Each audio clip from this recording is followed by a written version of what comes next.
Įsidarbinimo portfelis – tai naujas projektas, kurį finansuoja Europos komisija pagal programą Erasmus+. Sveiki, mani sauc Karinē, un es jau 4 gadus strādāju HR speciālista amata lielā uzņēmumā.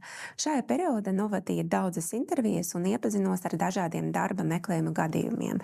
Es teiktu, ka lielākai daļai ir interesanti intervijas rezultāti un saņemt aicinājumu sniegt atgriezenisko saiti. Ja mēs redzam, ka kandidāts ir patiešām vērtīgs, tad mēs cenšamies pēc iespējas atbildēt un norādīt viņam, ka esam novērtējuši viņa sniegumu. Bieži ir liels konkurss uz vienu amata vietu un daudz laika veltam datu apstrādei. Vienmēr ir vairāki atbilstoši kandidāti, tomēr jāizvēlas tikai vienu cilvēku. Tie, kuri izgājuši cauri visam kārtam, parasti interesēs par rezultātiem, un mēs cenšamies ziņot par lēmumu.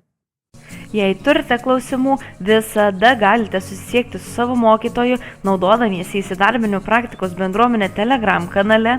Taip pat galite susisiekti su įsidarbinimo portfelio partneriais, siųsdami žinutę per įsidarbinimo portfelio Facebook ir LinkedIn puslapius, palikdami komentarą po vaizdo įrašų įsidarbinimo portfelio YouTube kanale arba elektroniniu paštu per įsidarbinimo portfelio svetainę. Visos organizacijos, kurios naudojasi įsidarbinimo portfelio ištekliais, turi nusistatyti aiškią duomenų apsaugos politiką atitinkančią BDA reikalavimus.